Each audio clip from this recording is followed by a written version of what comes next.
আমি আজ জগন্নাথ দেবের 56 ভোগের অন্তর্গত বেসরের রেসিপি আপনাদের সঙ্গে শেয়ার করব। এটা হচ্ছে ট্র্যাডিশনাল মিক্সড ভেজিটেবল কারি।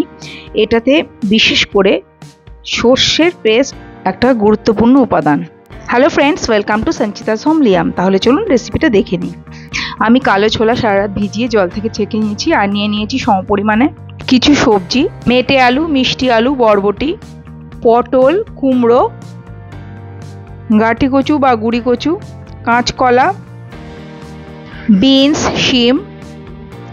নিয়ে নিয়েছি হাফ মালা নারকেল কোড়া, আর নিয়েছি 1 টেবিল চামচ সর্ষে, 1 চা চামচ গোটা জিরে আর একটু আদা। 10 থেকে 15 মিনিট ভিজিয়ে রেখে ভালো করে পেস্ট করে নিয়েছি। আর নিয়ে নিয়েছি নাড়ি বড়ি। এই রেসিপি আমি ডেসক্রিপশন বক্সে দিয়ে দেবো। আমি অলরেডি এটা আপলোড করে দিয়েছি। বড়িটা ভেজে নিয়েছি। আর নিয়ে নিয়েছি হাফ চা চামচ করে গোটা জিরে ও সর্ষে, 1.5 টেবিল চামচ ঘি, অল্প একটু হিং, আর নিয়ে নিয়েছি রক সল্ট আর হলুদ গুঁড়ো আর একটু গুড়। এবার আমি একটা কড়াইতে দিয়ে দিলাম 800 ml জল। জলটা ফুটে উঠলে দিয়ে দিচ্ছি হলুদ গুঁড়ো। তারপর দিয়ে দিচ্ছি ছোলা, কেটে রাখা সবজি।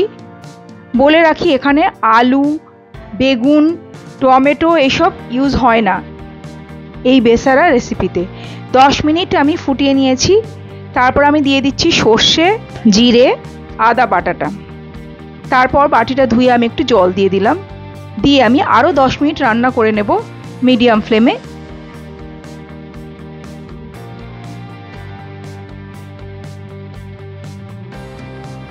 দশ মিনিট পর আমি দিয়ে দিচ্ছি নারকেল কোড়া।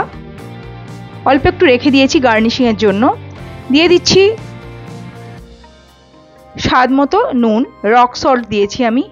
দিয়ে ভালোভাবে নেড়েচেড়ে নিয়ে আঁচটা লোয়ে করে দিয়ে আরও 10 মিনিট রান্না করব।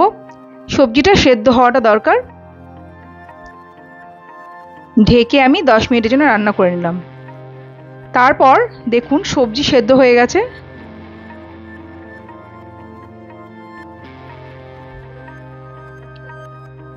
দিয়ে দিচ্ছি নাড়ি বড়ি 1 মুঠো, দিয়ে নেড়েচেড়ে মিশিয়ে নিলাম।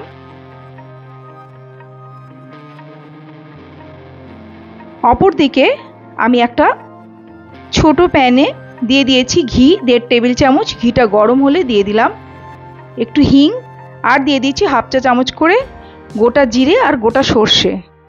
এটা একটু নেড়েচেড়ে নেব। তারপর সেটা আমি সবজির মধ্যে দিয়ে দিচ্ছি। দিয়ে ভালোভাবে মিশিয়ে নিচ্ছি। দিয়ে দিচ্ছি সামান্য একটু গুড়। দিয়ে ভালোভাবে মিশিয়ে নিয়ে আঁচটা বন্ধ করে দিয়ে আমি 15 মিনিটের জন্য ঢেকে রেখেছিলাম। তৈরি হয়ে গেছে আমাদের বেসারা। তুলসী পাতা সহযোগে ভোগ নিবেদন করতে পারেন জগন্নাথ দেবকে বা ভগবান কৃষ্ণকে। অনেক ধন্যবাদ পুরো ভিডিওটা দেখার জন্য। ভালো থাকবেন। আমি আবার হাজির হয়ে যাব অন্য একটি রেসিপি নিয়ে। আমি একটু নাড়ি বড়ি আর নারকেল কোড়া দিয়ে গার্নিশ করে দিলাম, আর উপর থেকে তুলসী পাতা দিয়ে জগন্নাথ দেবকে নিবেদন করলাম।